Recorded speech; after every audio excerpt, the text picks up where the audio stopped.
It's a good day to be here for sure, because I have a super guest today and she will be talking us through how to have an HR career in Canada. And trust me, guys, I am careful with the kind of people I bring on this channel for sure. And this person is super intelligent, the kind of person you always want to know and meet, because guys, Tayo knows everybody in the world. I mean, she connects without she just connects without any issues, and she's the right person to come talk to us about her journey transitioning into the HR career in Canada. So Tayo, welcome. It's so good to have you here. Thank you very much, Bosso. I'm very happy to be here. I always watch the channel, and I feel honored that you invited me to come talk here because I've learned a lot from this channel. Thank you. Thank you so much. We are the ones who are honored. I mean, we're the ones who are super excited to have you. So thank you for joining us today. First, we'll keep it, I don't know, interesting and start with your story. I really do always like to start with people's story because there's a lot to learn from everyone's story, right? So tell us, how has it been? When did you come into Canada? What has your journey been like? And then we'll talk more about how you transitioned and how you arrived at that decision and all. Okay. All right. So talking about my journey in Canada, I arrived Canada February 1st, 2020. At that time, we're looking far off at the pandemic. And it was just when everything was starting. And yeah, so I've been in Canada for about 2 years and some months now. And it's been a very interesting, I mean, it has its own challenges, but anything great, there will always be, challenges, but in all, it's been a great move for myself and my entire family, and I would not want to be anywhere else. That's amazing. I mean, well, that's such an interesting time to make a move, right? Like the industries were shutting down, the jobs were hard to find. Yeah. I mean, oh gosh, it's such an interesting time to move into Canada. But I'm proud of all the progress you've made. I mean, it's just amazing. I can't even believe you've only been here for 2 years. It feels like I know. I get that a lot.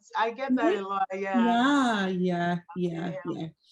Okay, tell us about your journey into HR. Why HR in the first place? Like, what really got you interested in that line of profession? To get this very sweet and so for people to have a background, I'm just going to tell you a little bit about my professional journey. I'm going to keep it short and sweet. So I studied computer science in school. Whoa. But then technology, to me, I think I went to University of Lagos and I really struggled trying to program, and I thought that was all IT was all about. So immediately I finished from school, I knew that it wasn't for me. So I started to look for things I wanted to do. And back then, my dad he was a chartered accountant in Nigeria. And if you know ICANN, he was the one-time president of ICANN. Oh. And because of the fact that it was an accountant family, I always, when I'm involved in groups and communities, they will say, Tyre, come and take care of finances. So I'll be the finance director or finance manager or finance something. And then I think it built my love for money and just understanding inflows and outflows. So it was only natural for me when I was, the haha moment when you come out of school and you say, okay, what next? So I now realized that I wanted to do something in finance. So I started to pursue a certification in ACCA certification. So I got into an audit firm. I was in the audit firm for 18 months. It wasn't one of the big five, but it was, I actually rolled up my sleeves and got work going. So I worked there for 18 months and I learned, statutory audits, worked with clients. It was interesting. We had very interesting clients, and I moved on. After 18 months, I worked in Sahara Group, and it was a management training program, but it was short-lived. So I didn't stay there. I stayed there for like 5 months. Then I moved on to a company called Helios Towers Nigeria. It's telecoms infrastructure. At the time, it was a contract role. I was supposed to cover for someone for 3 months, and I spent 7 good years of my professional life in that organization. Yeah. Wow. So I worked like full cycle accounting, AR, AP, financial reporting, all the works. And after a couple of years, I got promoted to a role called revenue assurance, which is basically like a audit role, like audit function for account receivable. As the name implies, I was responsible for ensuring that we're invoicing customers for all the services they're getting from us as a company. So I did that up to 2017 when my company was bought over by the giant telecom infrastructure company in Nigeria, IHS. Nigeria, same business for a bigger company. So now they're in the London Stock Exchange. So it's such a big company. Now I'm very proud to be an alumni of that company. So I joined them, and I joined as revenue assurance, and I spent 2 years in that role. So in 2019 or 18, so I had some, I don't know, I think it happens to the best of us. When you get to a certain point in your career where you feel stuck, wondering what's next, right? Yes, exactly. What is next? I never thought of career change, honestly, because if you're familiar with Nigeria, if you have a midlife crisis after 10 or 12 years in the profession, you now decide to change. People would Your wonder. father must be a denuga or something. Yeah. It's not something that is very common, unlike Canada, where you can be tied to be anything you want to be. I agree. So I got talking with some of my friends. Sometimes people see you and know you more than, sometimes they know you more than you. I don't know how to put that.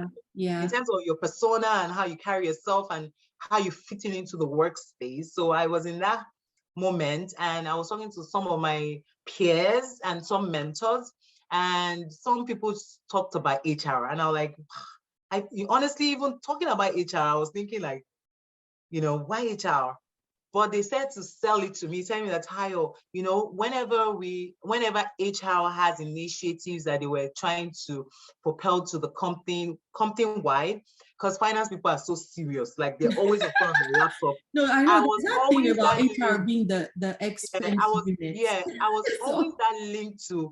was always that link from HR, because I was always approachable from HR. I would say, Tayo, we want to do this drive, there's this initiative, so I'll go sell it to my people, the language they understand.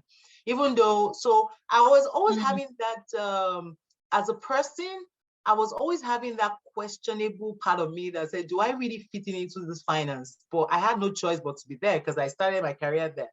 Because I was, in terms of personality, I was different, always different, in the team, but I was still getting my job done. So it wasn't affecting that. But I knew that in terms of, communicating with people, I could communicate with all sorts of people, which was actually a good attribute even for finance, because if you're an accounts payable, you talk to all sorts of people. I agree. If you want to give petty cash, you talk to lower. If you were in revenue assurance, I was dealing with management. So it was all levels of stakeholders. So people pointed out to me that, why not HR? Like, so my company now did send some of us middle-level managers to do Lean Six Sigma. So I have a green belt, and I will just put that plug there. And we came back to work, and then put it out for free. We were supposed to pick up projects to work on for the organization. Yeah. And I picked up something with recruitment. It was trying to reduce time to hire. So I had to have a lot of interactions with, process owners in HR. HR folks. Honestly, proud of that. I thought HR people were never working. They were just a bunch of fun, loving people responsible for the fun part of work. Wow. And that's me. And to be honest with you, it's a perception that a lot of people that are in supposed serious department like finance have of HR.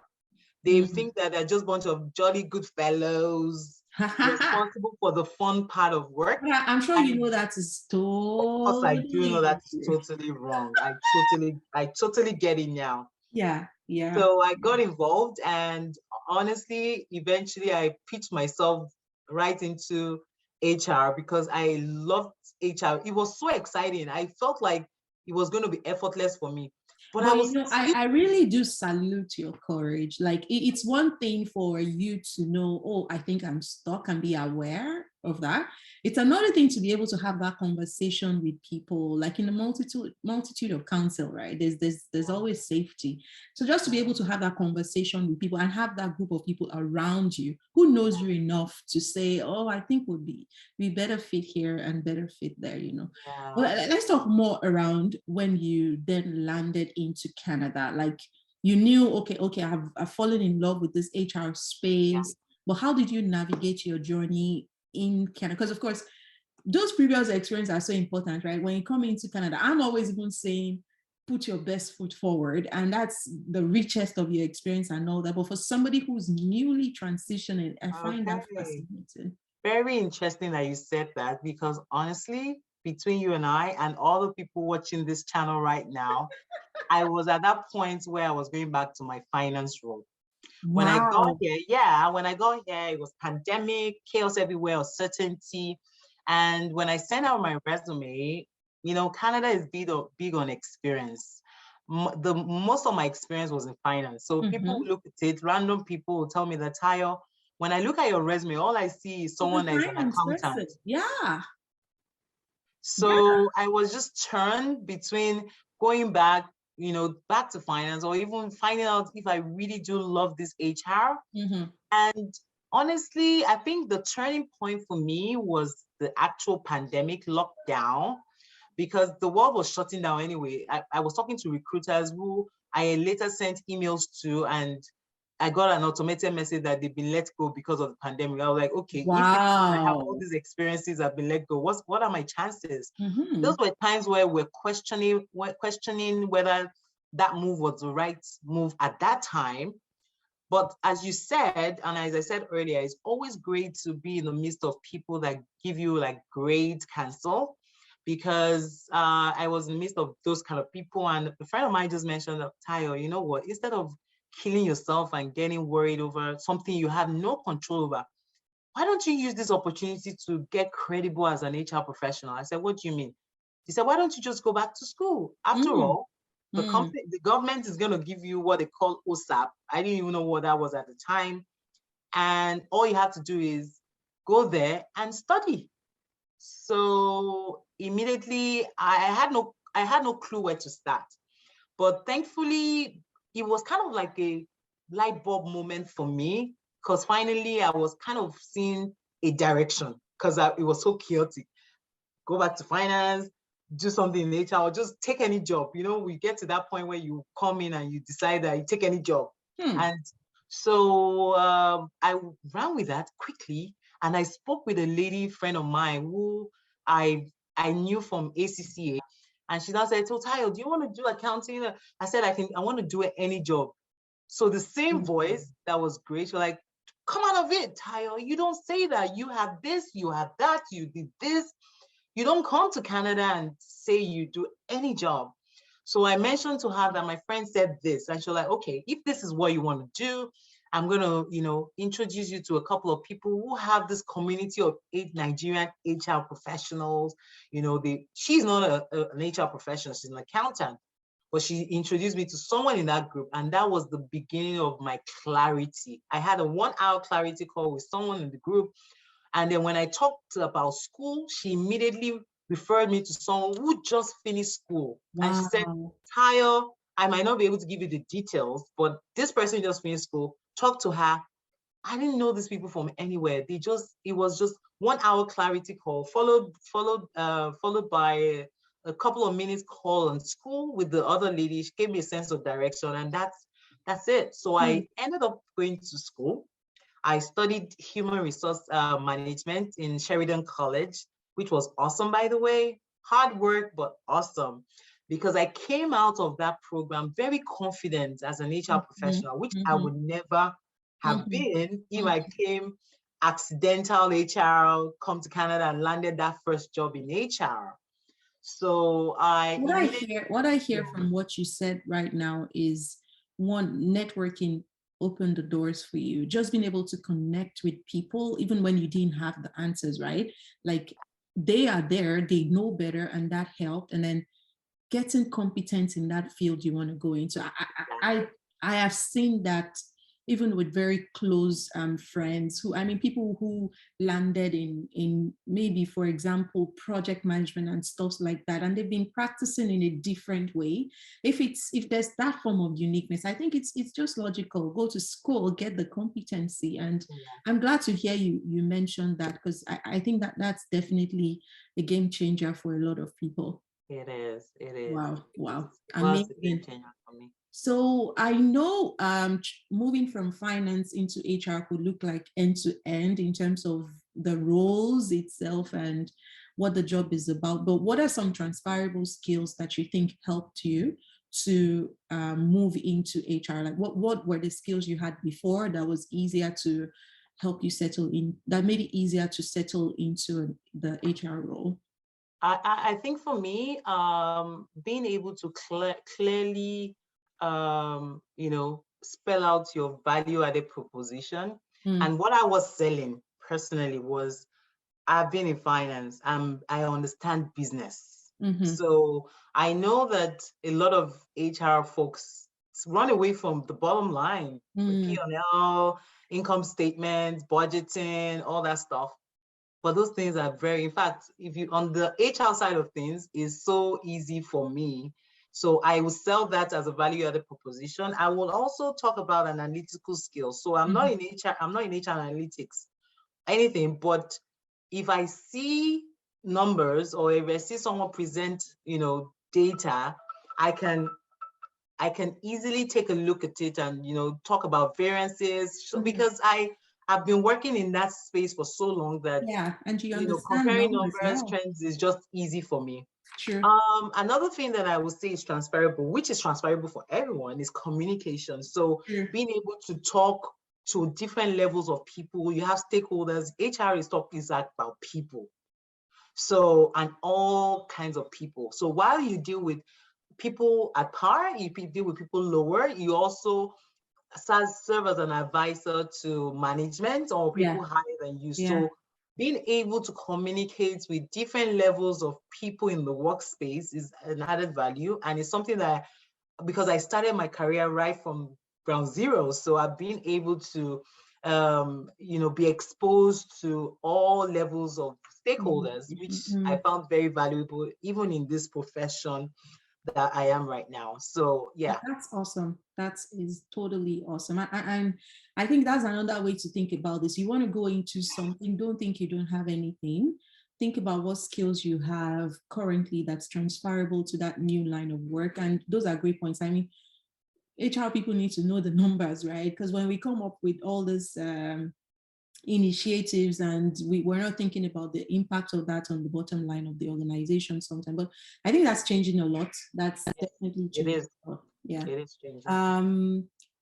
Another very interesting question: are there any surprises for you? Like, it's yes, one thing to look ahead when you're not in it, but when you're really in it. Well, I mentioned one earlier. So prior to coming to HR, I thought HR was a bunch of jolly good fellows, responsible for people having fun at work and just having all these initiatives. So I think one of the HR folks who are watching this would just be laughing at you. Like, honestly, that is what people think from out there. So I think coming in, and especially in the Canada space, where you realize that it is highly regulated. I mean, in school, even in the certification that we did, employment law is so critical, and then is a separate exam on its own. It shows how important the legislation and all the laws surrounding, people is. And understanding that you might be the only HR advisor in an organization. So whatever advice you give management, it has to be the right thing, because it can either save them or help send them to court, and you don't want that. So I think seeing that is highly regulated is such an important role was really surprising to me, but I got on that really quick. Also, the fact that HR was so wide, like the center of excellence. So I thought it was just HR, like go to HR, then understanding that you had a talent acquisition, you had this person, you had, training, all sort of things. Like it was actually interesting to understand those processes. I think I got that from Lake Nigeria because I worked on that Lean Six Sigma project. So it was actually interesting to see. Finally, the fact that there's so many career paths from the HR space. So you studied HR or you want to be an HR professional, you can be HR projects, you can be generalist, you can be. So I actually thought HR was just HR. So sorry, that was me being ignorant. But now I know better.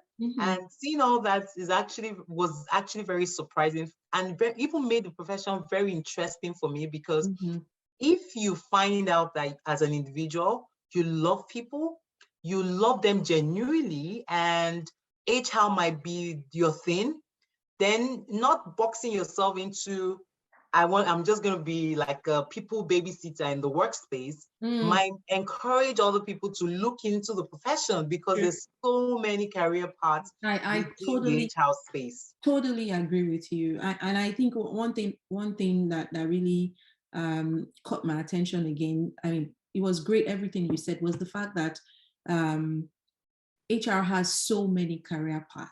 And that's totally true. And that's how to think about HR coming into Canada as well. Like, you don't just think, oh, I'm just going to do one. There's so many things. Like, it's not always a generalist role. There could be so many COE opportunities.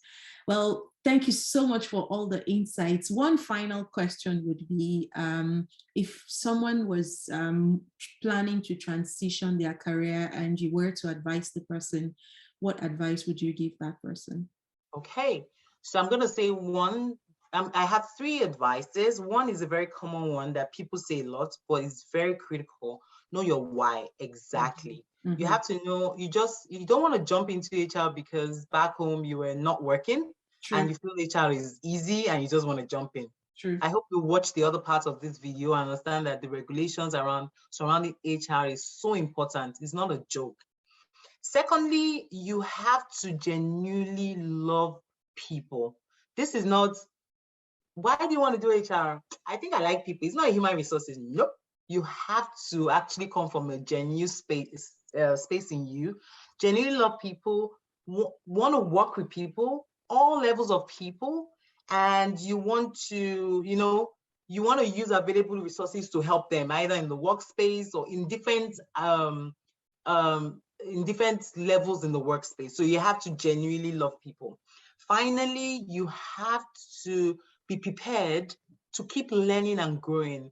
So I went to school, doesn't mean that's the end. I had to go on, do my certification. I'm doing I'm doing different personal development, because people rely on you as a professional in HR. You'll be in situations where you might be the only HR advisor in the organization. So management is relying on you. So you need to keep abreast of situations happening, legislations coming up, what the government is saying.